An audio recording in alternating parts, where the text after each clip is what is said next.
어제 제가 찬양대에 대해서 얘기할 때는 솔직히 말하면 약간의 아부도 있었는데 오늘 완전히 여기가 뜨거워졌어요. 진짜 너무 찬양이 좋았어요. 저희 교회가 조금 더 잘하는 것 같긴 하지만 그래도 잘하는 게 문제가 아니에요. 지금 뭐가 실려 있어요, 찬양에. 너무너무 감사합니다. 저는 새벽에 이제 거의 한 2년 전 새벽인가 제가 이 말씀을 새벽에 이제 큐티 시간에 묵상을 하게 됐습니다.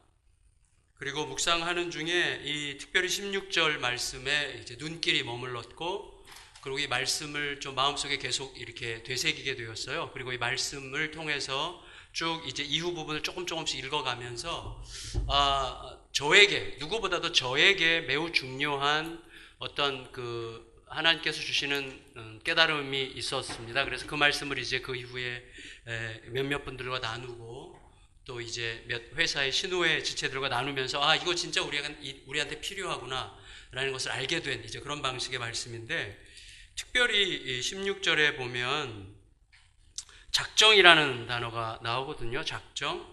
그래서 바울이 아시아에서 지체하지 않기 위하여 에베소를 지나 배 타고 가기로 작정하였으니 이는 될 수 있는 대로 오순절 안에 예루살렘에 이르려고 급히 가미러라, 이렇게 이야기했습니다. 그래서 이 표현에서 이 작정이라고 하는 이 표현이 굉장히 강렬하게 저에게 들어왔어요. 왜 그런가를 생각해 보면 사실 가만히 들여다보면 제 속에서 상당히 작정함이 없는 모습을 발견하게 되고, 작정함이 없는 어떤 모습 때문에 저의 삶에서 굉장히 많은 쓸데없는 변수들을 내가 스스로 초대하면서 살고 있구나라는 것을 깨닫게 됐어요. 무슨 말인가 하면 신앙생활을 하는 데 있어서 매우 중요한 것은, 신앙생활은 깨놓고 하는 것입니다. 그러니까 봐가면서 하는 게 아니에요. 하나님이 우리를 사랑하실 때 깨놓고 사랑하셨어요. 목숨으로. 목숨 걸고 사랑하셨어요. 그렇죠. 그러니까 우리에게 들어와서 우리의 인생을 바꾼 하나님의 사랑은 완전히 결정적인 사랑이죠. 작정하고 사랑하시기로 결정한 거예요. 그래서 모든 것을 거신 사랑이죠. 그런데 놀랍게도 우리들은 모든 것을 거신 그 사랑을 받은 자로서는 합당치 않게 계속 재고 있는 거죠.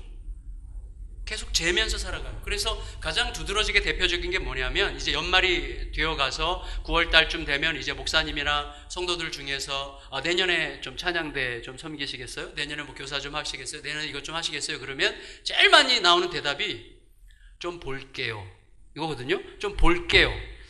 좀 상황 좀 볼게요. 그때 가서 좀 생각해 볼게요. 심지어 거기에 동원되는 것 중에 하나가 뭐죠? 기도해 볼게요. 기도해 볼게요가 진짜 그날부터 정말 하나님 앞에 무릎을 꿇고 진짜 나에 대한 그분의 콜링이 하나님으로 말미암은 콜링인지에 대하여 진짜 심각하게 묻느냐는 거예요.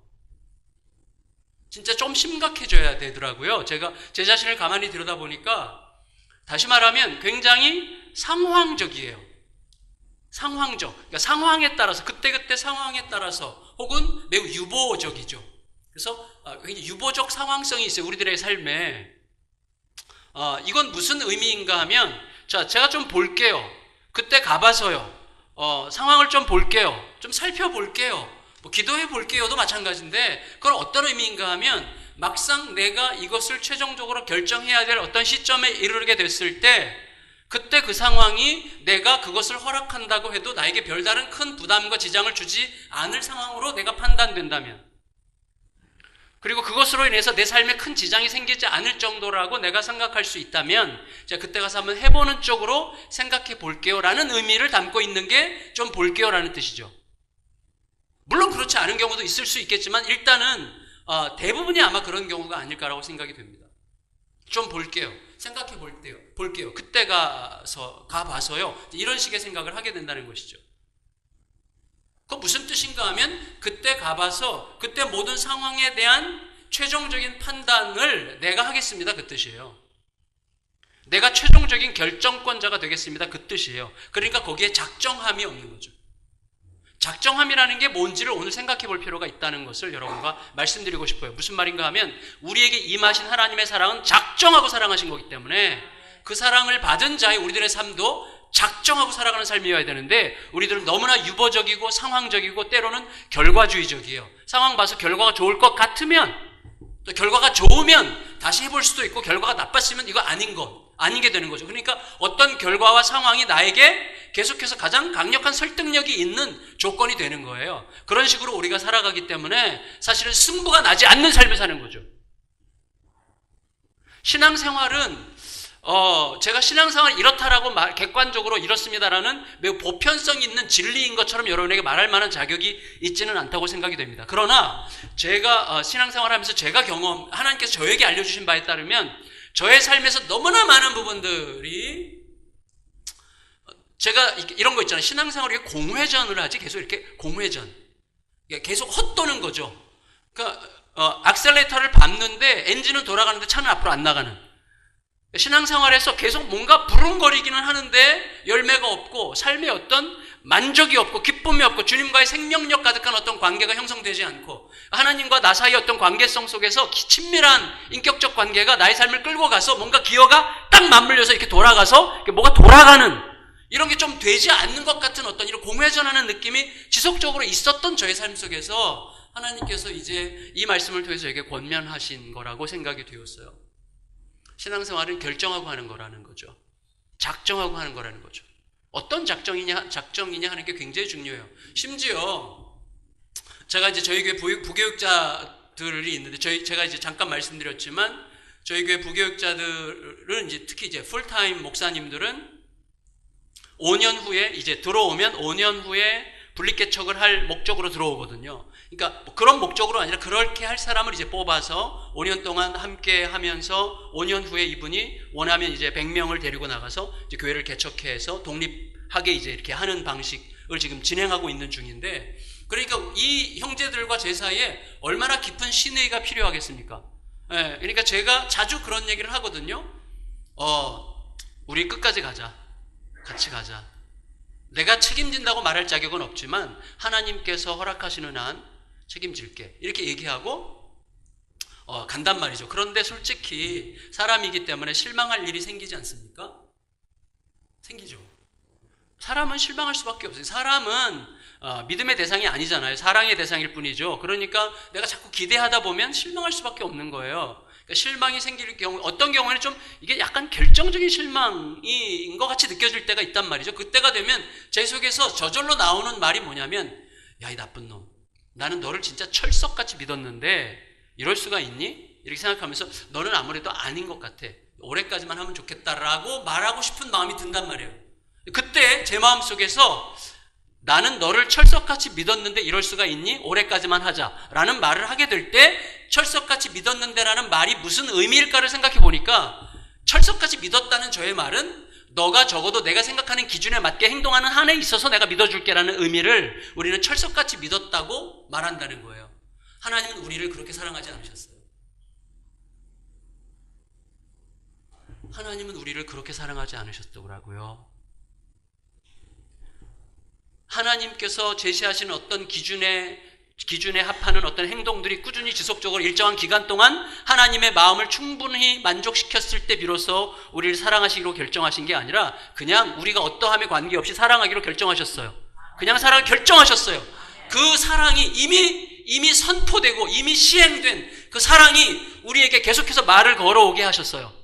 어떤 사랑인데, 그 사랑이 어떤 사랑인데, 그 사랑의 아름다움과 고귀함과 존귀함과 풍성함이 우리 속에서 깨달아지게 하는 방식으로 우리를 끝없이 변화시켜 가시는 방식으로 하나님 우리와 관계를 맺으시죠.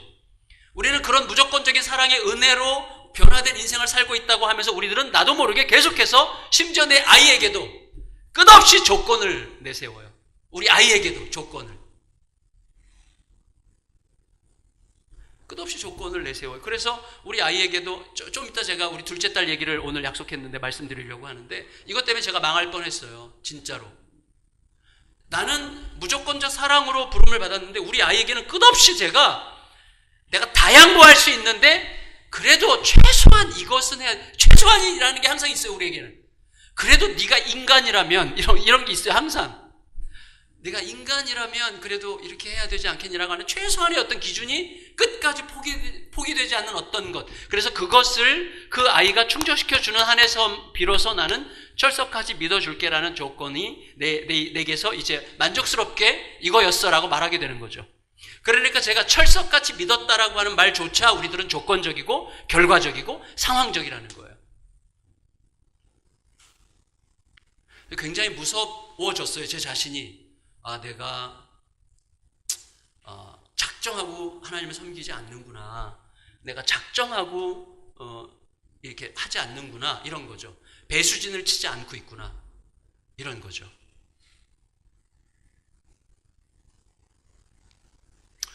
예를 들어서 제 그 아내랑 저랑 이제 정주선 목사님이랑 저녁 약속 7시에 해가지고, 물론 저희 같은 동네 살고 있다면 한 1시간쯤 걸리는 식당에서 만나기로 약속했는데 6시에 집에서 출발했단 말이죠. 예를 들어서.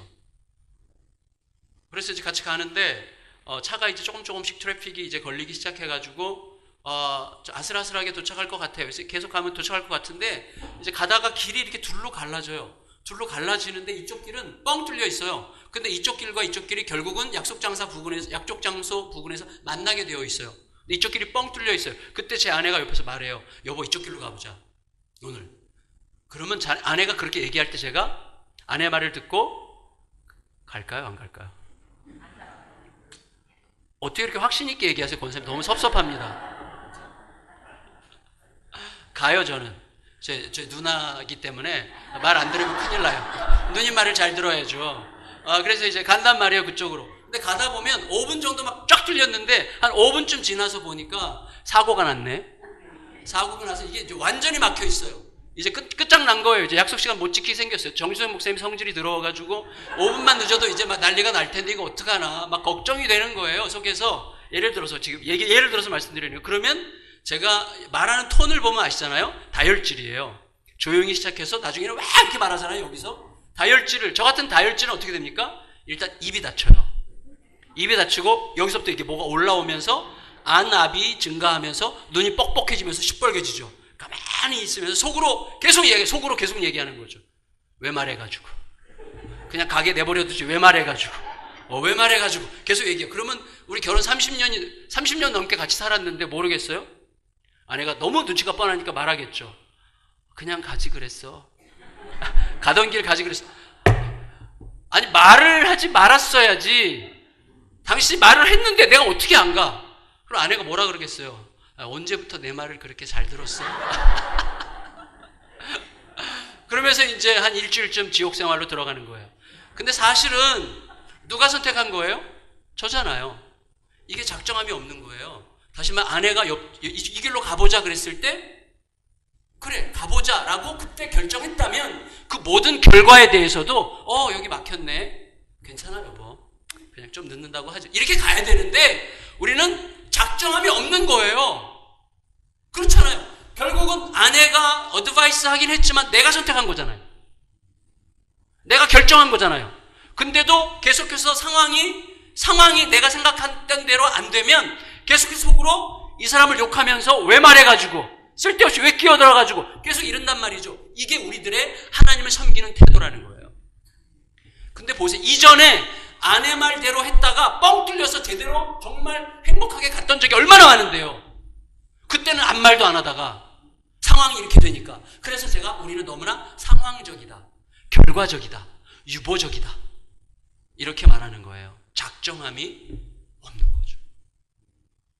신앙생활이 이런 모습으로 진행이 되면 신앙생활에서는 진짜 하나님과 우리 사이에서만 결정적으로 나타나야 되는 열매를 거두기가 어려워요. 왜냐하면 하나님 앞에서요, 신앙의 어떤 지점에서 믿음의 승부가 나는 지점은 항상 뭐냐면요, 내 생각과 어떤 결과론적인 상황적인 생각을 뛰어넘는, 하나님이 오르시기 때문에 모든 조건이 전혀 맞지 않는다고 할지라도 단지 하나님이 오르시고 하나님께서 원하시기 때문에 그 길을 갔을 경우에만 나타나는 것이 우리의 삶에서 하나님의 역사하시는 스토리거든요. 하나님의 이야기가 그때 쓰여지는 거거든요. 근데 우리들은 계속해서 작정함이 없게 상황적으로, 유보적으로 결과를 봐가면서 이렇게 하려고 하다 보니까 우리의 신앙생활이 계속 제자리에서 맴도는 거예요.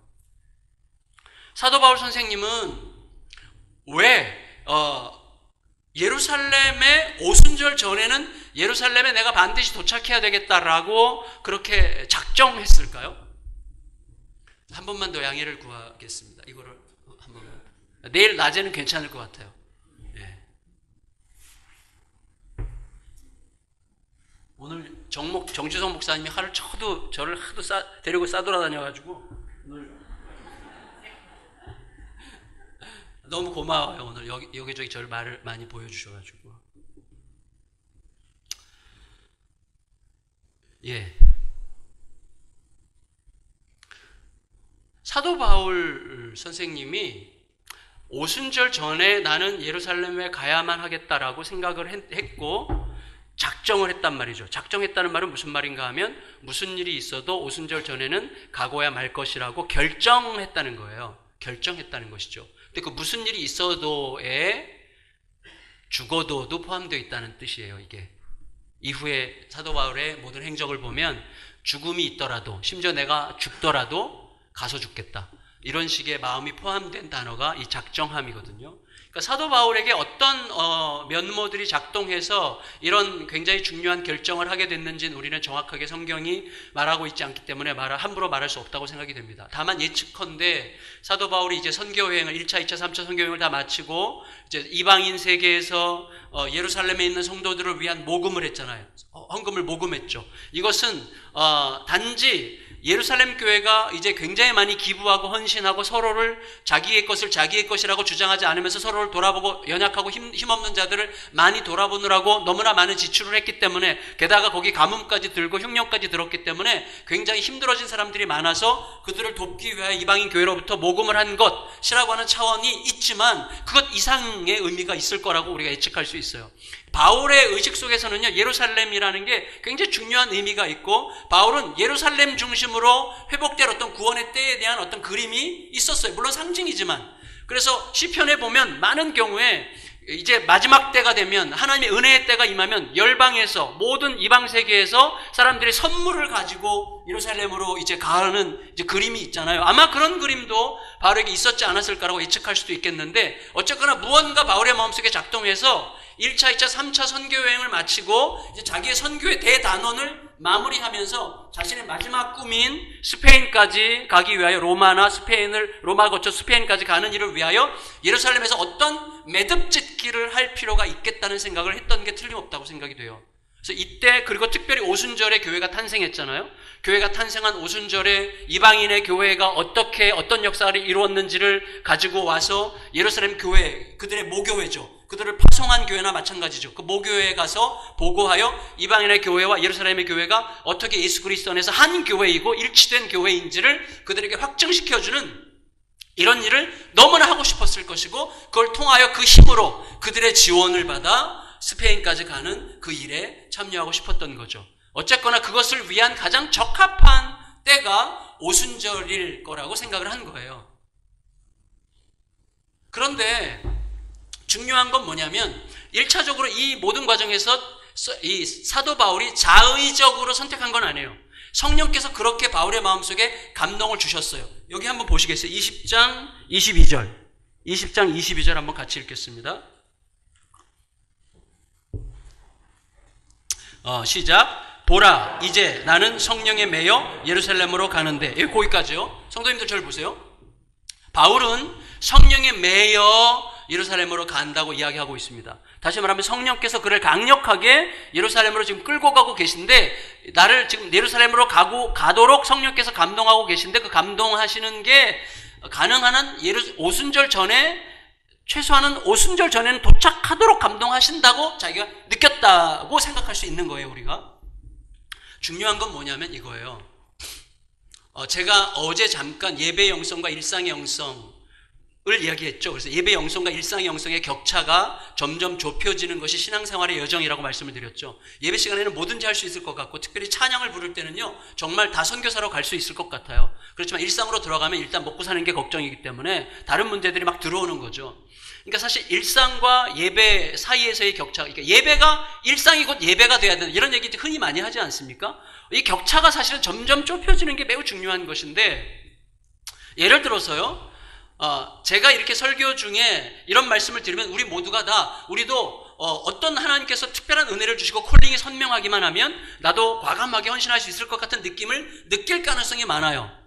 그렇지만 그렇지 않을 가능성이 더 많아요. 무슨 말인가 하면, 예를 들어서 저는 2009년도 4월 달에 이제 개척에 대한 아주 너무나 강력한 부르심을 받고, 원래는 제가 중국 선교사였어요. 그래서 2008년도 10월 달에 내가 올해까지만 사역을 하고 선교사로 가면 좋겠다, 이런 생각을 해서 이제 그 교회로서는 전혀 준비되어 있지 않지만 그냥 믿음으로 가고 싶다.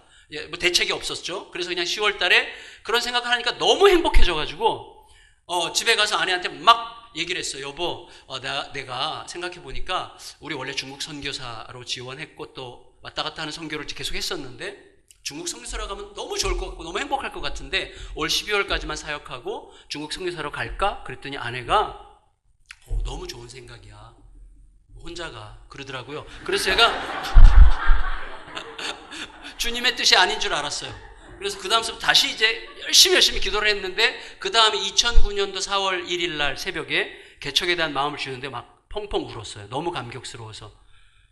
그리고 집에 가서 아내한테 개척 얘기를 했더니 아내가 막 울더라고요. 자기는 1년 전부터 기도했대요. 그래서 제가 제안한 게 뭐냐, 여보, 우리 은퇴할 때까지 10명의 성도들과 함께 정말 복음을 위하여 복음적인 어떤 목회를 할 수만 있다면 10명의 성도와만 해도 만족하지 않겠어? 난 그럴 수 있을 것 같은데. 근데 아내가 안 된대요. 그럼 어떻게? 10가정 그러더라고요. 그래서 10명을 10가정으로 바꿔서 이제 둘이서 막 얼싸안고 막 응답을 받고, 그리고 이제 개척하기로 결정한 거거든요. 근데 그때 저는 잔머리가 있어요. 잔머리. 제가 그 교회에 간지 그때가 3년 좀 지났을 때인데 한 30, 40대가 한 400~500명이 이제 왔단 말이에요. 그 기간에. 그러면 이 사람들은 전부 다 이제 물론 착각이기도 하겠지만, 근데 이제 우리끼리, 목사들끼리 하는 말이에요. 날 보고 온 사람. 이렇게 말하면 안 되잖아요, 솔직히. 우리끼리 그렇게 한번 얘기해 봅시다. 날 보고 온 인간들, 뭐 이렇게 생각할 수 있겠는데, 그분들 중에 적어도 50~60%는 오지 않을까라고 생각했어요. 그래서 그 서초동 옆에 붙어있는 송파구에 잠실에 그 일신여상이라는 학교가 있는데 거기 강당을 이제 빌리기로 했어요. 거기 빌리면 한 300명 정도는 따라오겠다 생각해서 300명으로 시작하면 거기서 좀 자리를 잡고 옆에 위례 신도시가 있으니까 위례 신도시로 점프하면 거기서 그냥 한 5년 내로 어느 정도 좀 이렇게 되겠구나라는 잔머리를 막 굴리고 있는 차에 제 친구가 저에게 전화를 해가지고, 너 어디서 개척하려고 그래? 성파. 안 돼. 그랬어요. 그 친구가. 왜 안 돼? 너 지금 47살에 개척을 하는데 이제 마지막 개척인데 맨날 제가 이제 주로 대치동, 역삼동, 서초동 이런 데서 주로 살았거든요. 그러니까 너 이런 데서 편한 데서만 하면 안 된다. 내가 어디를 가야 돼? 화성을 가야죠. 화성. 그 친구가 화성에서 목회를 하거든요. 왜 화성인데? 화성은 살인의 추억 몰라? 너 살인의 추억? 살인의 추억이 있는, 이게 화성 사람들이 전부 다 주눅 들어 있다는 거예요. 그런 곳에 와서 희망을 주는 목회를 해야지. 너 편안하게 하려고 하면 안 된다. 그 친구가 저를 도전했고 자극했고 저에게 도발했죠. 그래서 일단 내려오라는 거예요. 저희 부부를 데리고 화성 구석구석을 다 보여주고, 그리고 특별히 제가 개척해야 될 그 조그만 다운타운을 보여주면서 상가 7층짜리 상가의 7층 구석방을 보여주면 이거야, 이거. 여기서 하면 돼. 거기까지 다 찜을 해놓은 거예요, 이 친구가. 근데 저보다 제 아내가 먼저 이 친구가 그렇게 열정적으로 소개하고 기도하면서 이렇게 인도하는 걸 보고 제 아내가 감동을 받아서 여보, 우리 화성으로 그냥 옵시다. 그렇게 된 거예요. 그래서 화성으로, 살인의 추억이 저를 자극해서 화성으로 결정을 했는데, 자, 이제부터 상상을 해보세요. 그 다음날부터 기도할 때마다 성령님께서, 정갑신, 너 화성 간다며? 잘 생각해라. 너 화성에서 무슨 일을 만날지 모른다. 너 알지? 아직 살인범 안 잡힌 거. 너가 8번째 희생자가 될지 내가 모르겠구나. 이런 식으로 막 계속해서 가는 곳마다 기도할 때마다 성령께서 그런 두려움을 주시면 제가 정말 심각하게 고민했을 가능성이 많아요. 왜냐하면 그때 저희 아이들이 막 이제 20살, 20살 간 넘고 막 이럴 때고, 저희 딸이 시집 가려고 할 때거든요, 그때가. 죄송해요. 저희 큰딸이 22살에 시집 갔어요. 정말 정상적이죠. 성경적으로는요, 22에서 25이 정상입니다. 네, 그게 가장 건강한 거예요. 근데 어쨌거나 굉장히 중요한 시기였기 때문에 저로서는 선택에 굉장히 두려움이 있었거든요. 근데다가 기도할 때마다 막 주님, 성령께서 막 그렇게 뭐 이렇게 무서운 이야기를 하신다면 어떻게 됐을까? 저도 잘 모르겠어요. 진짜 모르겠어요. 근데 그때는 막 개척에 눈이 멀어가지고 막 늘이 막상 행복하기만 했는데 만일에 그런 식의 감동이 왔다면 어땠을까라는 생각을 할 때 전 자신이 없습니다. 그런데 사도 바울에게 이렇게 성령께서 말씀하셨어요. 우리가 아시겠지만 22절, 23절 같이 읽겠습니다. 22절, 23절 같이 읽습니다. 시작. 보라, 이제 가는데 거기서 무슨 일을 당할는지 알지 못하노라. 오직 성령이 각 성에서 내게 증언하여 결박과 환난이 나를 기다린다 하시나. 여러분 보세요. 성령께서 가는 곳마다 사도 바울이 기도할 때마다 어떤 결박과 환난이 너를 기다릴지 몰라. 거기서 무슨 일 너가 만날지 모른다. 계속해서 바울에게 힘겨움을 줘요. 그리고 각오하게 하고 그다음에 어떤 두려움과 환난이 그를 기다릴지 모르고 심지어 죽을지도 모른다는 어떤 뉘앙스의 사인을 계속 주신단 말이에요. 근데 이게 전부가 아니에요. 자, 바울이 이제 드디어 그렇게 해서 성령에 매여 예루살렘으로 가는 길에 두 곳을 들렸어요. 두 곳. 한 곳은 두로라는 곳이고 한 곳은 가이사랴인데 두로랑 가이사랴에서 제자들을 만났습니다. 그때 어떤 일이 있었는지 아시죠? 21장 보세요. 21장 3절 4절 읽겠습니다. 3절 4절 21장 3절 4절 시작. 구브로를 바라보고 이를 왼편에 두고 수리아로 항해하여 두로에서 상륙하니 거기서 배의 짐을 풀려 하미러라. 제자들을 찾아 거기서 이레를 머물더니 그 제자들이 성령의 감동으로 바울더러 예루살렘에 들어가지 말라 하더라. 성도 여러분, 7일 동안 함께 있으면서 같이 기도했어요. 두로에 있는 제자들과 함께 7일 동안, 일주일 동안 머물면서 함께 기도했고 그들이 성령의 감동으로, 그 감동은 어떤 감동이겠어요? 바울이 받은 그 감동이죠. 바울이 예루살렘에 가면 무슨 일을 만날지 모른다. 죽을지도 모르고 어떤 결박과 환난이 바울을 기다리고 있을지 모른다는 똑같은 감동을 제자들이 받았을 때 제자들은 그 성령의 감동을 바울로 하여금 예루살렘에 가지 말도록 막으라는 사인으로 해석했다는 거예요. 똑같은 감동이에요.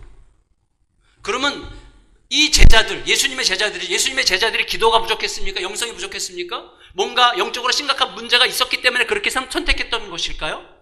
그렇게 말할 수 없죠. 이 당시에는요, 예수의 제자로 산다는 것 자체는 이미 목숨을 내놓고 사는 거죠. 그들의 영성과 그들의 기도 부족함을 우리 의심할 수 없습니다. 정말 충분히 헌신된 제자들이죠. 그런데 그들은 똑같이 성령의 감동을 받고 바울에게 어떤 결박과 환난이 그를 기다릴지 모른다는 성령의 감동을 받고는 예루살렘에 들어가지 말도록 막으라는 사인으로 받았기 때문에 바울에게 가면 안 됩니다 라고 얘기한 거죠.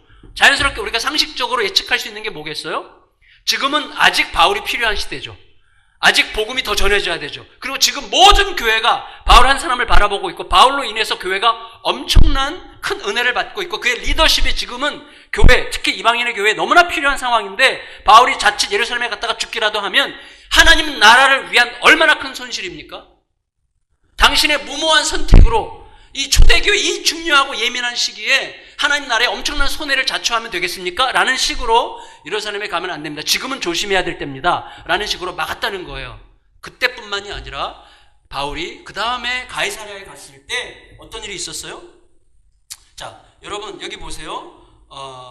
7절부터 12절 읽어보겠습니다. 7절부터 12절 시작. 두로를 떠나 항해를 다 마치고 돌레마이에 이르러 형제들에게 안부를 묻고 그들과 함께 하루를 있다가 이튿날 떠나 가이사랴에 이르러 7 집사 중 하나인 전도자 빌립의 집에 들어가서 머무르니라. 그에게 딸 넷이 있으니 천으로 예언하는 자라. 여러 날 머물러 있더니 아가브라 하는 한 선지자가 유대로부터 내려와 우리에게 와서 바울의 띠를 가져다가 자기 수족을 잡아매고 말하기를 성령이 말씀하시되 예루살렘에서 유대인들이 이같이 이 띠 임자를 결박하여 이방인의 손에 넘겨주리라 하거늘. 그 다음에 뭘 했어요?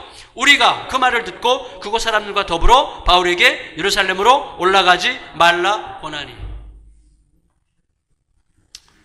성도 여러분, 똑같은 성령의 감동인데 바울은 죽더라도 가라는 감동으로 받아서 가는 중이고요. 제자들은 가면 안 된다는 방식으로 해석했단 말이에요. 이건 저는 영성의 차이의 문제가 아니라고 생각합니다. 기도 부족의 문제도 아니에요. 무슨 문제죠? 작정의 문제예요. 바울은 작정했기 때문에 그렇게 들리는 거예요. 저는 나 이거 성령의 감동이야라고 우리가 쉽게 얘기하는 성령의 감동이 중요한 게 아니에요. 성령의 감동을 해석하는 우리들의 마음이 훨씬 중요합니다. 어떤 사람은 성령의 감동을 자기 이익을 위해서 쓰잖아요. 어떤 사람은 성령의 감동으로 자기 존재를 확장하려고 하잖아요. 어떤 사람은 성령의 감동을 다른 사람을 압도하려고 하는 능력으로 쓰려고 하잖아요. 성령의 감동보다 중요한 게 뭐예요? 성령의 감동을 받는 우리들의 마음이에요. 지금 제자들에게 문제가 있다는 뜻이 아니에요. 제가 말씀드리는 것은 제자들도 자기들의 문제에 관련되어서 작정했더라면 그들도 바울과 똑같이 죽음을 작정하고 갔을 것입니다. 그들은 작정할 기회가 없었던 것뿐이에요. 작정함이 그렇게 중요해요. 바울이 그렇게 작정할 수 있었던 굉장히 중요한 이유가 뭐죠? 바울에게는 이미 자기 인생 전체에 대한 작정이 있었기 때문이죠. 그게 뭡니까? 나는 날마다 죽노라예요.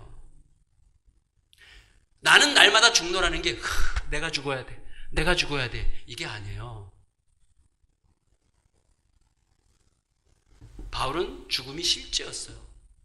그리스도의 죽음을 내 몸에 짊어지고 사는 게 바울의 실제 삶이었어요. 그래서 내가 실제로 죽고 내가 아무것도 아닌 내가 무화되더라도 내 안에서 예수께서 기뻐하시고 예수께서 영광 받으시고 예수님이 살아나신다면 예수님께서 사시는 방식으로만 진행될 수만 있다면 내가 어떤 대접을 받건 그게 무슨 상관인가라는 생각을 날마다 의식적으로 의도적으로 날마다 했던 거예요. 날마다. 그게 바울로 하여금 이 길을 걷게 하는 것입니다. 우리들에게 가장 중요한 것은 작정함이에요. 작정함. 매우 중요해요. 그런데 성도 여러분, 죽는다는 게 얼마나 어려워요? 죽는다는 게 얼마나 어려워요라고 제가 말할 때 죽는 것이 두렵기 때문에 어렵지 않습니까? 라는 질문이 아니라 죽는다는 게 뭔지를 몰라서 어렵다는 말씀을 드리고 싶은 거예요. 뭐가 죽는 거예요? 뭐가 죽는 거죠? 저희 교회 성도님 중에 이렇게 말하는 분이 계세요. 딱 한 분만 그러는데 어떤 권사님께서 목사님 어떻게 그렇게 강남에 큰 교회를 두고 여기 화성까지 내려와서 개척을 하셨어요. 진짜 목사님 대단하세요. 이렇게 얘기하는 분이 딱 한 분 있어요. 2번 얘기했는데 근데 사실은 그렇게 얘기할 때 제가 이제 그분의 그런 말을 살짝 즐기죠. 마치 영웅이 된 것처럼 약간 즐겨요. 그렇지만 진실을 제가 말해야죠. 그건 제가 죽은 게 아니거든요. 저는 개척하지 않으면 죽을 것 같아서 개척한 거예요. 안 죽으려고. 그건 주님만 아세요. 개척을 안 하면 죽을 것 같았어요. 여기 막 터지려고 그랬어요. 그러니까 이게 진짜 희생적인 개척이 아니에요. 행복하려고 개척한 거예요. 예를 들어서 어떤 분이 도시에 큰 대형 교회를 놓고 저 낙도 오지 시골에 있는 교회로 갔을 때 그분이 정말로 죽음을 향해서 간 건지 아니면 대형 교회를 두고 낙도 오지 교회로 간 목사가라는 명예를 구하여 간 것인지 누가 알겠어요? 누가 합니까? 아무도 몰라요. 그거는. 죽는다는 게 뭐예요? 몰라요. 어떤 게 죽는 건지 몰라요. 제가 저희 둘째 딸 아이를 3년 전에 이제 저희 둘째 딸은 25살에 결혼을 했어요. 이제 애비가 25세 했기 때문에 우리 아이들이 정말 다 빨리 이제 결혼을 했는데 25세 이제 결혼을 시키려고 하는데 저희 교회가 이제 학교 겸 예배당을 졌는데 괜찮아요. 결혼시키기에 괜찮지 혜민아. 저희 교회 청년이 지금 여기 잠깐 와 있는데 근데 아무도 결혼식을 안 시켜. 그래서 제가 성도들에게 여기서 결혼식을 좀 시켜도 괜찮아요. 왜냐하면 저희 주차장이 넓거든요. 나무교회보다는 못하지만 저희는 주차장이 이제 뭐 한 몇백 대는 돼요. 그리고 이제 이제 예배당도 괜찮아요. 결혼식을 시킬만 해요. 그런데 아무도 결혼식을 안 시켜서 제가 저희 둘째 딸을 결혼시키려고 결정을 했고 성도들 앞에 발표를 했고 저희 둘째 딸을 저희 교회에서 결혼시키려고 하는데 여러분 잘 보시고 앞으로 이 교회에서 결혼식 많이 시키시면 좋겠습니다. 괜히 예식장 비용 쓰지 말고 이렇게 얘기를 했어요. 그러고 나니까 고민이 생긴 거예요. 고민이. 담임 목사가 자기 딸을 자기네 교회에서 시집 보내는데 축의금을 받아야 돼 말아야 돼. 이 고민이 들어오는 거예요. 이게 나중에 정주성 목사님에게 영향을 줄까 상당히 고민이네요. 축의금을 받아야 돼 말아야 돼. 이 고민이 들어오는 거예요. 실제로 계속 고민하다가 제가 제 아내한테 말했어요. 여보, 이번에 우리 하림이 결혼시키는데 축의금 받지 말기로 합시다. 교인들 괜히 또 목사가 뭐 축임까지 받아? 뭐 이런 식의 얘기 듣기 싫으니까 축임 받지 맙시다. 그랬더니 아내가 뭐 당신이 그렇게 결정했으면 뭐 그렇게 하자. 그러는데 얼굴이 안색이 매우 안 좋아. 매우 안 좋으면서 말 끝에 저희가 이제 건축할 때 저희 분당에 어머니가 사시는데 어머니 집 아파트를 담보로 대출을 왕창 받아가지고 건축원금을 하고 그걸 한 푼도 못 갚았거든요. 아직도 이제 이자만 내고 있는 중인데 그래서 근데 아내가 그렇게 말 끝에 대출 받아야지 뭐 그러더라고요. 저에 대한 공격이죠. 당신이 축의금 받지 말자고 그랬으면 뭐 그렇게 해야지 뭐 그러면 대출 받지 뭐 이런 식으로 저를 공격했어요. 그러니까 제가 마음이 무거워졌어요. 그래서 또 대출 또 어떻게 하지 이거를 막 이렇게 이제 고민을 하고 있는데 무슨 생각이 났는가 하면 제가 금요일마다 그때까지만 해도 한 8년째 매주 금요일마다 아침 7시부터 낮 12시까지 하루에 5시간씩 매주 금요일 엄청나게 바쁜 목사님들이 이제 김인중 목사님이라는 분이 계신데 김인중 목사님이 이제 큰형님이고 이제 좀 그 아래 또래들 뭐 저희 비슷한 또래들 한 13명 정도가 매주 금요일마다 이제 모여서 이제 소위 매우 중요한 모임이죠. 매우 중요한 모임을 했어요. 뭐가 중요한가 하면 이제 모여서 이제 얘기하는 건 주로 이제 부부싸움한 얘기, 뭐 이제 장로님한테 야단 맞고 운 얘기, 뭐 이런 거 이제 하는 거예요. 막 찌질한 이야기들. 근데 그 시간이 꼭 필요해 목사들에게. 꼭 필요해요. 정수성 목사님 같이 이렇게 강렬한 분들은 뭐 필요 없을지 모르겠지만 저 같은 사람은 꼭 필요해요, 진짜로. 근데 그 시간을 뭐 말하면 유명한 분들이 거기 몇 분 계신데 사실 그분들 그 모임을 제가 너무 좋아하는 이유가 그 모임에 가면 다 한 사람 한 사람이 전부 다 별 볼 일 없다는 거예요. 여러분 밖에서 아무리 막 와 굉장한 것 같고 와 저 목사님 엄청나 이렇게 느껴지는 분들 너무 속지 마세요.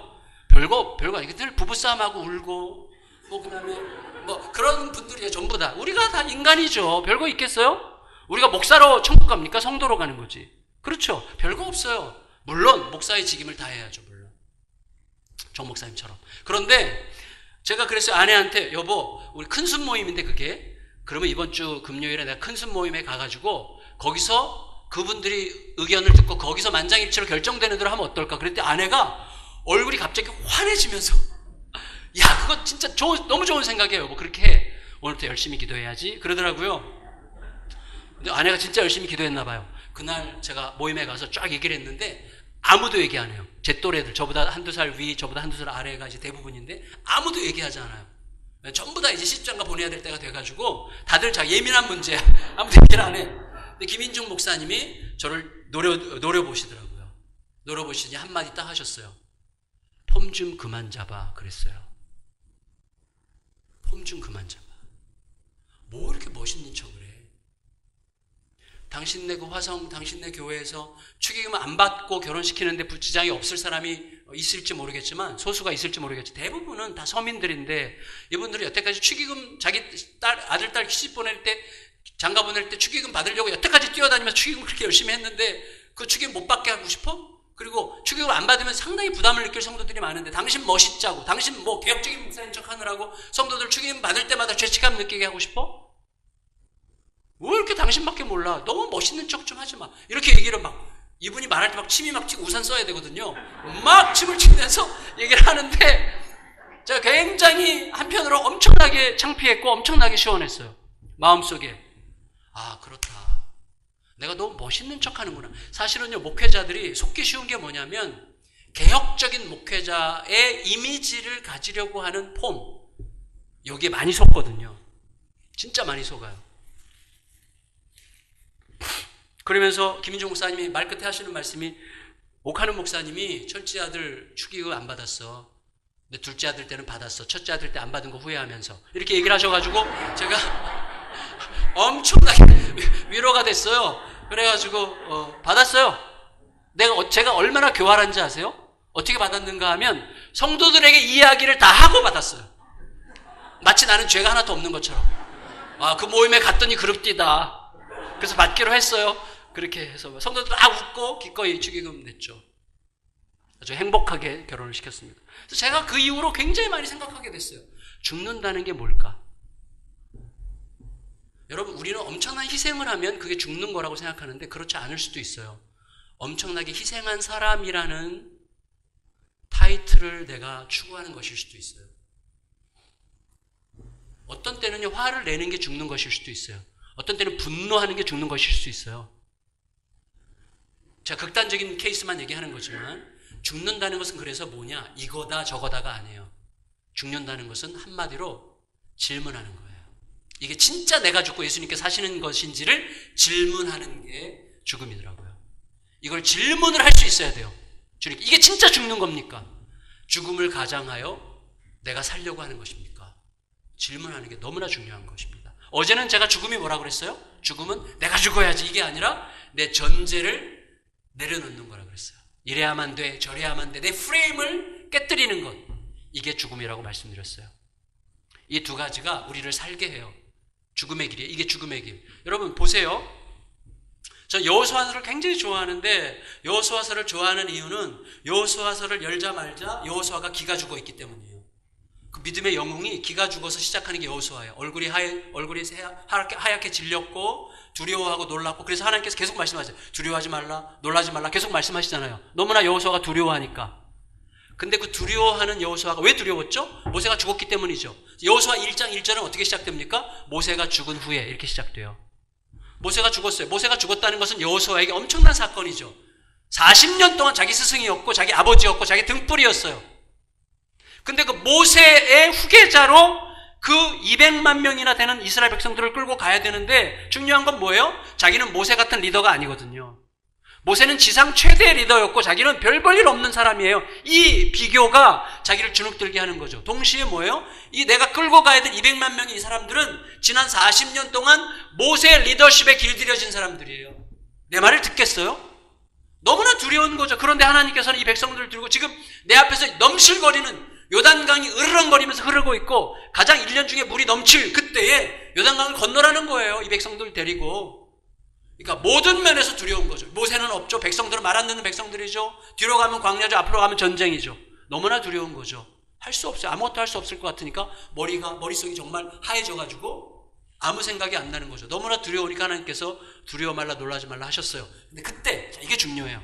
그때 죽는다는 게 뭔가를 제가 설명을 드리는 건데 그때 하나님께서 여호수아에게 주신 답이 뭐예요? 성도님들 삶 속에서 정말 어렵고 공고한 구체적인 어떤 실제적 문제가 있어서 너무 힘들어서 잘 답이 안 보여서 정시선 목사님 찾아가서 질문해서 목사님 이렇고 이래서 너무 힘듭니다. 어떻게 하면 좋겠어요? 라고 질문했는데 목사님이 다 듣더니 말씀 읽어야 됩니다. 말씀을 더 읽으세요. 이렇게 말한다면 굉장히 정확하고 답답한 정답이죠. 말씀 읽으라는 말보다 더 대단한 답이 어디 있어요? 너무나 답답한 화나는 답이죠. 굉장히 답답하게 화나는 정답이죠. 그래서 문 닫고 나오면서 조용히 나오면서 속으로 욕하겠죠. 누가 몰라? 이렇게 생각하겠죠. 근데 사실 중요한 것 있어요. 뭐냐면 하나님께서 여호수아에게 그렇게 두려워 떨고 있는 여호수아에게 주신 해법이 말씀 읽어였어요. 여호수아서 1장 8절이잖아요. 이 율법책을 내 입에서 떠나지 말게 하고 주야로 읽으라. 주야로 읽어 그 가운데 기록된 대로 다 지켜 행하라. 말씀 읽고 행하라 이거예요. 말씀대로 해라. 이게 하나님의 답이에요. 그러면 보세요. 말씀 읽고 해라. 이게 하나님의 답이라면 이게 죽음이에요. 무슨 말인가 하면 잘 들어보세요. 하나님께서 우리에게 말씀 읽어라고 말씀하실 때 우리가 그 말씀 읽어라는 주님의 말씀에 대해서 어떤 방식으로 반응할 것인지를 하나님께서 모르시겠어요? 알죠. 그런데도 불구하고 말씀을 읽으라고 하실 때 하나님께서 우리가 어떻게 반응하기를 기대하시면서 말씀을 읽으라고 하셨을까를 우리가 질문해 봐야죠. 하나님 뭘 의도하시고 그렇게 말씀하셨을까요? 왜냐하면 바로 그 이후 직후에 하나님께서 이 말씀 읽으라는 말씀 직후에 여호수아가 완전히 달라져요. 나중에 여호수아서 1장을 꼼꼼히 보시면 완전히 여호수아가 한순간에 바뀌어요. 갑자기 담대해져요. 얘들아 일어나라. 우리가 3일 안에 건널 거니까 준비해. 이렇게 말하거든요. 여호수아가. 갑자기 그 사이에 변화가 일어났어요. 그때 변화가 뭘까요? 그거예요. 뭘까요? 저는 이렇게 생각됐어요. 제가 이제 상상을 해본 건데요. 여호수아가 하나님의 말씀을 읽을 때 이 하나님께서 이 율법책을이라고 말씀하셨으니까 율법책을 있었겠죠. 율법책이. 만일에 모세가 쓴 창세기부터 신명기까지가 그것이라면 창세기부터 신명기까지를 쭉 읽고 또 읽었겠죠. 계속해서. 그런데 적어도 여호수아가 지금 그 당시에 정서적으로, 정신적으로 패닉 상태에 들어가서 너무나 너무나 두렵고 떨리고 놀라운 그런 상황 속에 있었고 어떻게 할지를 모르는 상황이었는데 그런 상황 속에서 말씀이 읽힙니까? 여호수아도 사람이에요. 말씀이 저는 안 읽혔을 것 같아요. 어떻게 알 수 있는가 하면 제가 우울증 앓을 때 1년 동안 말씀을 읽으려고 그렇게 기를 쓰는데도요. 말씀이 도망 다니더라고요. 말씀 읽으려고 그렇게 기를 쓰는데 말씀을 펼쳐 막 읽는데 말씀이 막 도망 다니는 거 경험 많이 해보셨죠? 말씀이 막 피해 다니, 이렇게 일로 안 들어와요. 막 이렇게 피해 다녀요, 말씀이. 3명밖에 공감이 못하네. 근데 하여튼 그렇단 말이에요. 근데 놀라운 것은요. 놀라운 것은 제가 우울증 앓을 때 시편은 기가 막히게 읽히더라고요. 시편. 제가 시편을 그래서 우울증 환자들이 저에게 엄청나게 상담을 해오거든요. 제가 우울증 환자들이 꼭 얘기하는 게 제가 몇 가지 지시를 해요. 몇 가지. 그러면 8명은 치료가 돼요. 놀랍게도. 그런데 그 중에 하나가 뭐냐면 시편을 하루에 5편 이상씩을 큰 소리로 소리내서 읽으면서 울 수 있으면 마음껏 울고 욕하고 싶으면 욕하라는 건데 제가 그때 하나님께서 그런 은혜를 주셨어요. 시편을 소리내서 읽다가 막 엉엉 울고 막 가슴을 치고 막 욕을 하고 막 하나님께 화를 내고 막 그런 시간을 가졌는데 그 시간이 저에게 엄청난 도움이 됐거든요. 쏙쏙 들어오는 거. 그래서 제가 생각을 해봤어요. 여호수아가 그렇게 정신적 공황 상태 비슷하게 들어가 있을 때 말씀을 읽으라고 하시는 주님의 말씀을 따라서 순종을 하기 위해서 말씀을 펼치긴 했지만 말씀이 잘 안 익혔을 가능성이 많은데 말씀이 가장 잘 익혔을 그리고 읽고 또 읽고 또 읽고 싶었던 말씀은 뭘까를 생각해 보니까 딱 왔어요. 뭐예요? 하나님이 지금 이스라엘 백성들을 데리고 요단강 건너라고 했잖아요. 그 상황과 똑같은 자기 스승의 상황. 홍해 앞에서 모세가 어떻게 했지? 홍해 앞에서 우리 스승 모세 선생님은 어떻게 했지? 아마 저는 틀림없이 그런 생각 엄청 많이 했을 것 같아요. 이건 뭐 당연한 거죠. 상식이죠. 그리고 그 부분을 읽고 또 읽고 읽고 또 읽고 읽고 또 읽었겠죠. 그러다가 제 생각에는요. 여호수아가 무릎을 딱 쳤을 거예요. 소위 아하의 경험을 한 거죠. 이거야 이거.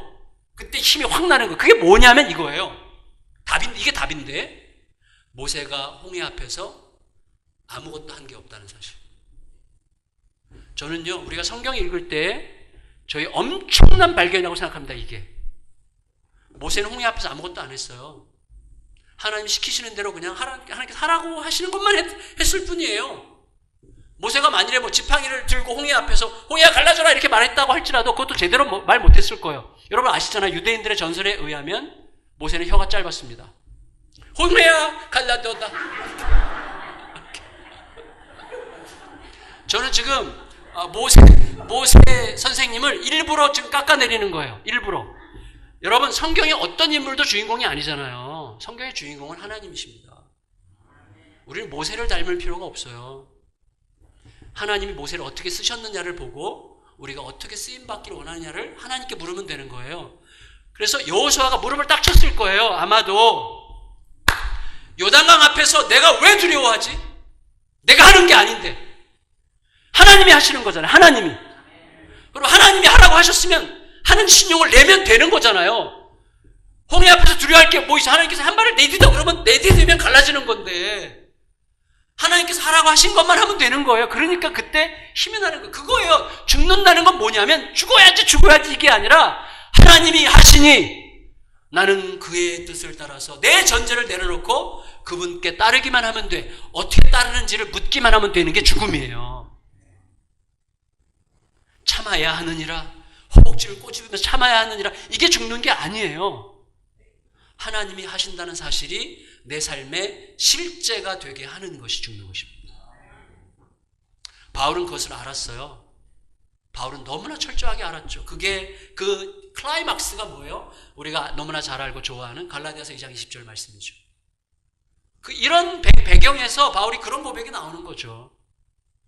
내가 죽었다 하는 거죠. 나 죽었다. 내가 그리스도와 함께 십자가에 못 박혀 죽었다. 내가 사는 거 아니야. 예수님이 사시는 건데 뭐가 두려워요? 뭐가 꺼리껴져요? 그분이 원하시는 것을 하면 되는 것뿐이에요. 누가 뭐라 그래도 가면 되는 거죠. 모든 조건이 구비되어 있어도 주님께서 아니라 하시면 안 가는 거죠. 모든 조건이 갖춰져 있지 않아도 주님께서 가라 하시면 가는 거죠. 잔머리 굴리면 절대로 홍해 앞까지 갈 수 없습니다. 홍해 앞은 막다른 골목이기 때문에 잔머리 굴리는 사람 전부 다 옆길로 샜을 거예요. 그러나 하나님의 뜻을 따라서 그냥 정신없이 간 사람들만 홍해가 갈라지는 것을 보는 거예요.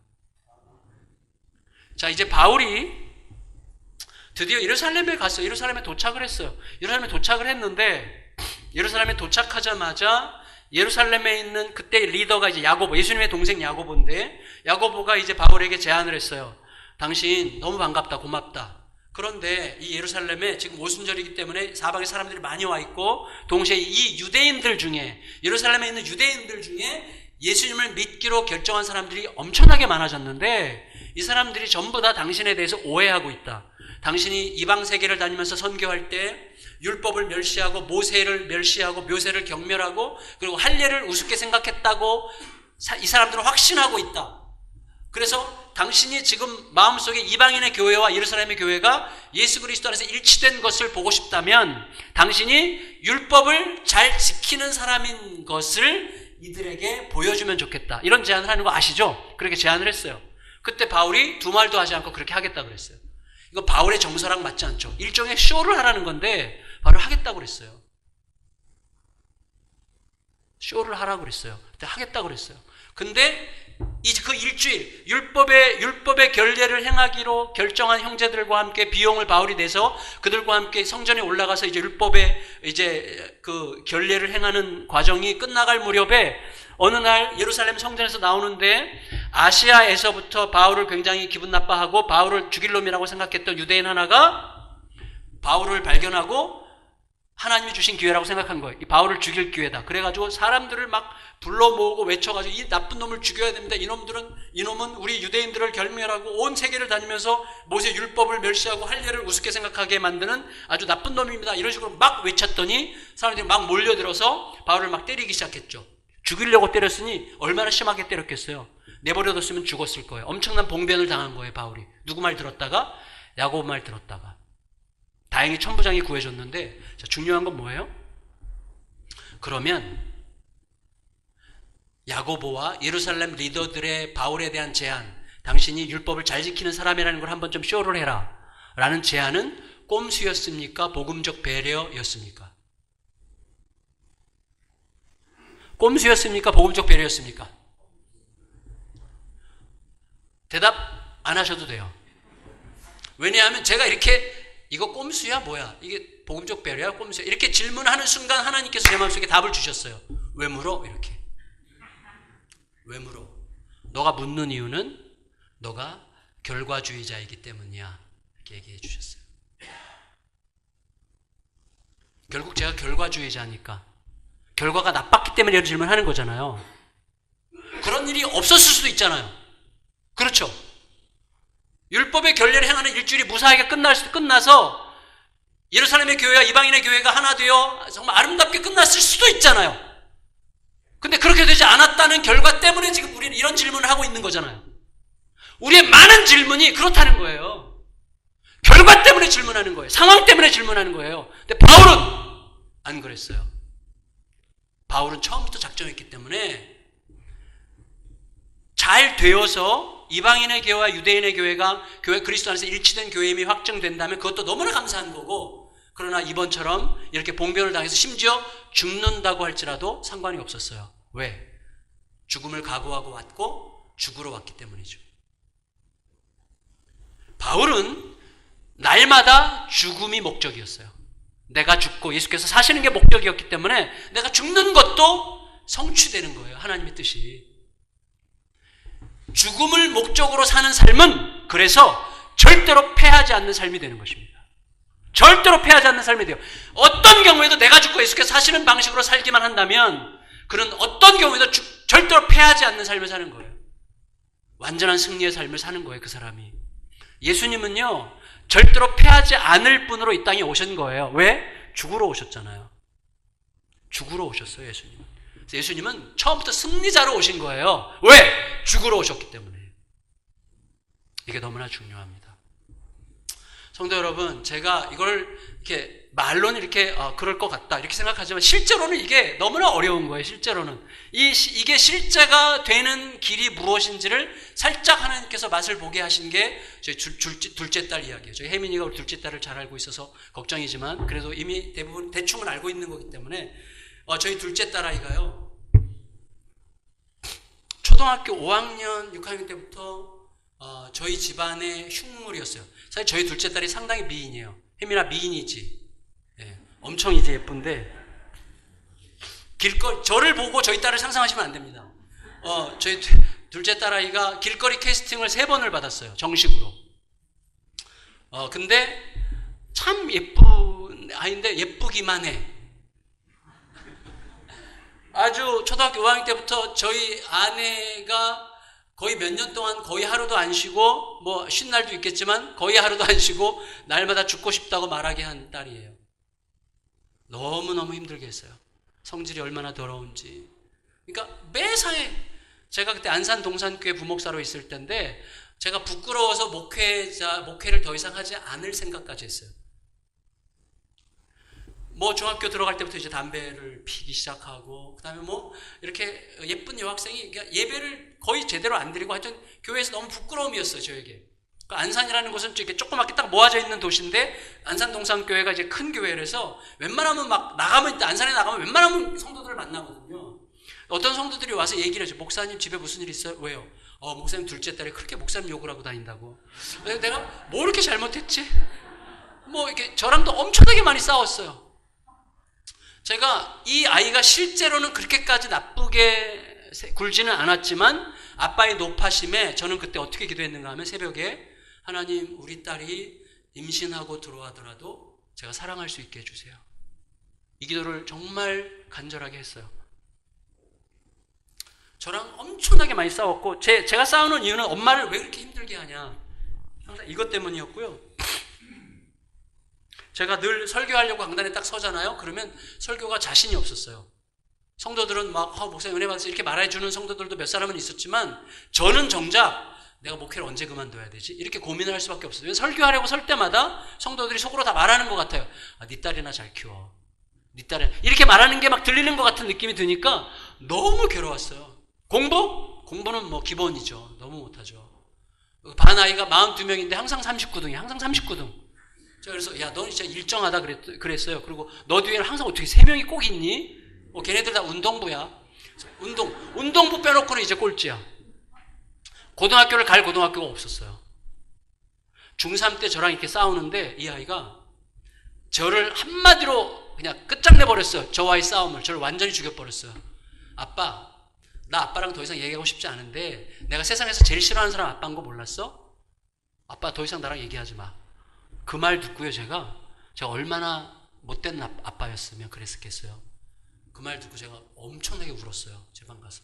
그러니까 이게 상처가 너무 깊어졌어요. 근데 걔가 스스로 찾아서 고등학교를 갔어요. 어디냐면 저기 김진홍 목사님이라고 계세요. 김진홍 아시죠? 뭐 새벽을 깨우리로다. 그분이 이제 저기 각 중학교에서 더 이상 가망성이 없는 아이들을 끌어모아가지고 이제 애들을 한번 갱신시켜 보겠다고 세운 학교가 둘의 자연고등학교라고 저기 화성끝 남양만이라는 곳에 있어요. 지금은 엄청 좋은 학교가 됐는데 저희 딸아이가 들어갈 때만 해도 완전 아니었어요. 거기 가서도 바닥이야, 이 아이가. 근데 나중에 제가 알게 됐는데 저희 딸아이가 선견지명이 있는 것을 제가 알게 됐어요.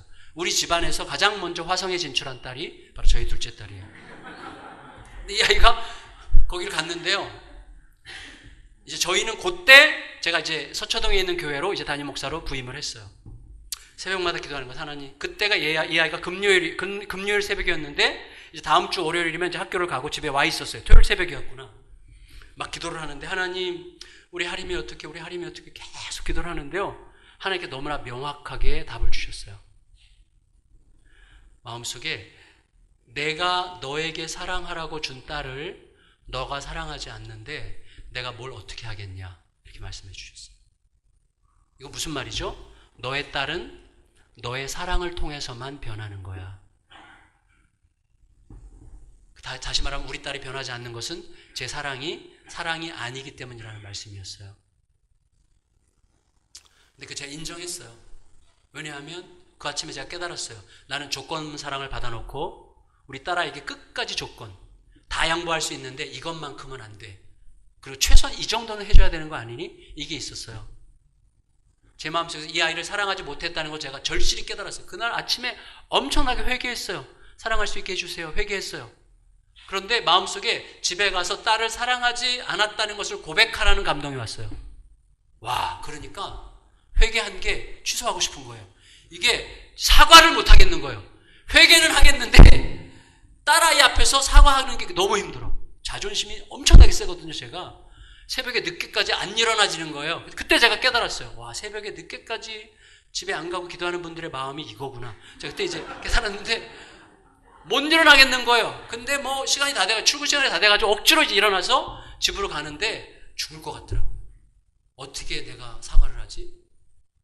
속에서 원망이, 하나님 잘못은 전현이 다 했는데 왜 내가 사과해야 됩니까? 막 이렇게 막 속으로 원망이 막 나오고, 죄송해요. 제가 이렇게 저희 딸한테 이렇게 인연이 이렇게 얘기할 때도 있어요. 죄송합니다. 이게 애교로 얘기하는 거죠. 그런데 제가 너무 잔머리가 많고 머리가 빨리 굴러가기 때문에 그 아침을 넘기면 이 아이에게 사과할 필요가 없는 이유를 수십 가지를 생각해낼 수 있을 거라는 걸 제가 느꼈어요. 그렇게 되면 또다시 이거는 지나가는 거다 생각해서 집에 가자마자 걔 방문을 열고 그 앞에 무릎을 꿇었어요. 무릎을 꿇고, 하림아, 아빠가 널 사랑하지 않는다고 하나님께서 말씀하셨는데 그거 진짜야. 아빠가 널 사랑하지 않았어. 너도 알 거야. 미안해. 용서해줘. 아빠가 너를 사랑한다고 말할 수는 없지만 하나님께서 시키는 대로 할 거야. 아빠가 너를 사랑하려고 노력할게. 그래서 아빠는 죽으려고 해. 그러니까 아빠가 잘 죽고 너를 사랑할 수 있도록 기도해줘. 이렇게 얘기하는데요. 저희 딸아이가 제대로 안 들어. 딴청 부리고 있더라고요. 그래서 제가 너무 사과하는 중에 자존심이 상해가지고 사과하다가 취소할 뻔했어요. 근데 사과를 하고 나서 놀라운 기적이 일어났어요. 놀라운 기적. 그 다음 월요일에 그 아이가 학교를 갔거든요. 보고 싶어지는 거야. 야, 이게 하나님의 기적이에요. 하나님의 말씀대로 순종하여 내가 죽음을 통과하기로 결정하고 그 아이 앞에 무릎을 꿇고 사과한 이후에 놀라운 현상, 그 아이가 미운 게 아니라 그 아이가 눈에 안 보이고 학교를 갔더니 너무너무 보고 싶은 거예요. 너무너무. 이게 하나님의 신비예요. 너무. 이거 있잖아요. 여러분, 용서는 용서하는 게 아니라 용서되는 거예요. 언제? 하나님의 명령을 따라 용서한다고 선포하면 용서가 찾아오는 거예요. 그래서 하나님의 모든 명령은 약속입니다. 하나님 우리가 할 수 없다는 걸 알아요. 그렇지만 우리가 순종하려고 할 때 할 수 있는 마음을 넣어주시죠. 용서가 되게 하시는 거예요. 제가 깜짝 놀랐어요. 월요일날 이 아이 학교 갔는데 너무 보고 싶은 거예요. 차 몰고 간식 이따만큼 사가지고 학교를 찾아갔어요. 얘가 깜짝 놀랐죠. 그 다음부터 제가 결정을 했어요. 자주 찾아가고 용돈 주는데 용돈 무조건 3배. 10,000원 달라 그러면 30,000원. 시간 1시간 내달라 그러면 3시간. 3배 무조건. 그리고 공부하라. 이래라 저래라. 일체 모든 조건을 삭제했어요. 그리고 만날 때마다 사랑해. 아빠가 너 딸이어서 정말 고마워. 듣지도 않는 아이에게 계속 그렇게 얘기를 했는데요. 그렇게 할수록 제 마음속에서 점점점 사랑이 생기고 말이 자연스러워지고 걔가 듣기 시작했어요. 고3 때 저에게 문자가 왔어요. 아빠, 세상에서 가장 사랑하고 존경하는 한 사람을 꼽으라면 아빠야. 제가 문자를 받고 막 엉엉 울었어요. 너무너무 감사했어요. 저는 마음을 정했어요. 뭐냐면 우리 딸아이가 고등학교를 졸업하는 것으로 나는 충분히 행복하다. 고등학교 졸업장으로 저는 너무나 충분히 행복했어요. 그래서 딸아이에게 얘기해서 너 대학 가는 거 전혀 스트레스 받을 거 없어. 아빠는 너가 하고 싶은 거 그냥 하면 되고 대학 안 가도 상관없으니까 진심이야. 그러니까 너무 거기에 대해서 스트레스 받지 마. 그랬더니 이 아이가 하는 말이 아니야 아빠. 나 대학교에 원서 낼 수 있어. 그러는 거예요. 너가 어떻게 원서를 내니? 성적이 없는데.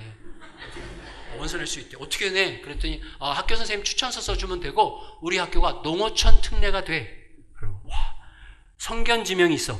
농어촌 특례. 그 학교가 시골에 있어. 농어촌 특례로 뽑는 학교에 지원할 수가 있는 거예요. 그래가지고 한 명 뽑는 학교에 지원서를 냈어요. 떨어졌어요. 그래서 제가 그랬어요. 고맙다. 나는 너가 지원서를 내봤다는 게 너무 자랑스럽다. 와, 우리 딸아이가 대학교에 지원서를 어플라이를 했다는 게 너무너무 행복해. 아빠는 진짜 진심이었어요. 사람 마음이 그렇게 변하더라고요. 그렇게 밉던 아이가 우리 딸아이가 입학원서를 냈다는 게 그렇게 자랑스러운 거예요. 뭐 누구에게도 부끄럽지 않아요. 너무 기뻤어요. 사랑은 하나도 부끄럽지 않은 거예요. 그때 알았어요. 근데 이 아이가 아빠 아니야. 나 대기번호 1번이야. 그러는 거예요. 와, 너 그러면 한 명 뽑는데 대기번호 1번이면 2등이잖아.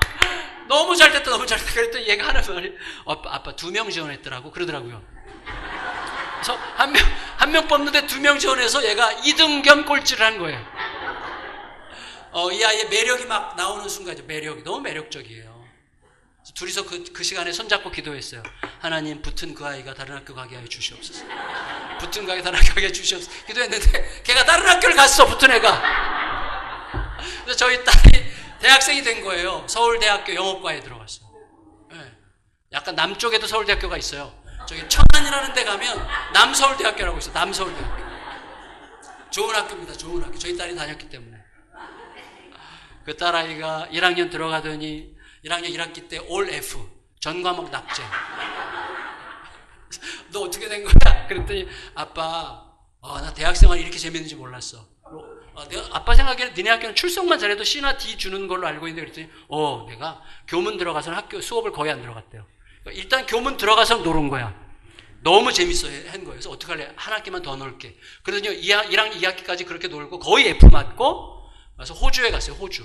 워킹 홀리데이 가서 1년 동안 있다가 오면서 자기가 왜 공부해야 되는지 이유를 알았다는 거예요. 그때부터 공부해서 계절학기에 빵꾸난 모든 과목을 다 메꾸고 3학년, 4학년 때 국가장학금까지 받고, 그리고 이 아이가 졸업을 했고, 학교에서 한 명 뽑아서 회사 차려주는데 뽑혀가지고 회사를 차려주고, 그걸 이제 근데 교회에서 저희 교회 부목사랑 눈이 맞아가지고 결혼하면서 회사를 팔아 드시고 결혼했어요. 그래서 저희 딸이 사모님이 되셨어요. 사모님. 또 제가 옛날에 충역교회에 있을 때 너무 아끼던 제자, 제가 중학교 2학년 아이들을 가르쳤는데 중학교 2학년 때 너무 사랑스러운 아이인데 이 친구가 자라가지고 이제 국문학을 하고 신학대학원에 가서 목사가 돼가지고 제가 개척할 때 자기도 돕겠다고 개척교회 찾아와서 전도사, 유년부 전도사를 하다가 저희 교회에서 목사가 됐는데 목사 안수 받자마자 눈이 저희 딸이랑 눈이 맞아가지고 결혼하겠다고 그랬어요. 제가 그럼 바로 해. 그래서 제가 놓칠까봐 2달 만에 제가 하림이랑 결혼을 전제로 사귀고 싶습니다. 그래가지고 진심이야? 진심입니다. 그래 알았어. 다음 달에 해. 그래가지고 바로 2달 만에 결혼시켰어요. 놓칠까봐. 지금 둘이서 엄청나게 잘 살아요. 지금 여기 얼바인에 있어요. 너무 잘 살아요. 네. 어쨌거나 성도 여러분, 저희 둘째 딸과 저는요 지금 세상에서 제일 친해요. 지금도 서로를 너무 보고 싶어하고 너무 사랑하고 아끼고 만나면 너무 다정하고 이렇게 말하는 이 시간에도 너무 보고 싶고 너무 대견하고 기특하고, 그 아이가 작년 10월 달에 아들을 낳아가지고 지금 사모님의 엄마의 너무 사역을 너무 행복하게 살아요. 부부가. 네, 너무 감사하죠. 성도 여러분, 우리가 가치를 어디다 두냐가 굉장히 중요한데 저는 한마디를 말씀드리고 싶어요. 우리의 삶의 목적은 하나예요. 죽음이에요. 죽음을 목적으로 사세요. 죽음을. 내가 죽는 게 목적이 되게 살아보세요. 내가 죽고 예수님이 사신다면 그것보다 더 완벽하게 만족한 삶은 없다는 것을 내 마음속에서 깨닫고 하루하루 죽음을 목적으로 사는 삶으로 가면 그것이 새로운 생명, 죽음이 생명을 낳았잖아요. 예수의 죽음이 우리의 생명을 낳았듯이 나의 죽음의 길이 많은 사람들의 생명이 되는 방식으로 되돌아오게 되는 것입니다. 그래서 우리가 가는 길에서 생명의 역사가 살아나는 것이고, 그런 분들이 모인 교회에 생명의 역사가 막 일어나는 것이죠. 그런 은혜가 우리 나무교회에 충만하시기를 예수님의 이름으로 축원합니다. 축원합니다. 기도하겠습니다. 기도하실 때 여러분 이 시간 이 말씀, 하나님 저는 죽는다고 늘 말은 하지만, 죽어야 한다고 생각은 하지만 좀처럼 내 자존심조차 내려놓지 못하고 꼭 붙들고 있습니다. 그게 우리들입니다. 하나님 불쌍히 여겨주시고 매일매일 어떤 것이 지금 이 상황에서 죽는 것인지를 묻게 하시고 주님으로부터 듣고 내 모든 전제를 내려놓고 주님께서 원하시는 그 길을 걸음으로 내가 죽어 예수께서 사시는 그 길을 매일매일 구체적인 삶 속에서 보게 하여 주시고, 그것을 통해서 하나님의 일하심이 나타나게 하여 주시고 생명이 살아나는 것을 보게 하여 주시옵소서. 이 기도 제목 가지고 합심하여 간절히 기도드리겠습니다. 기도합니다.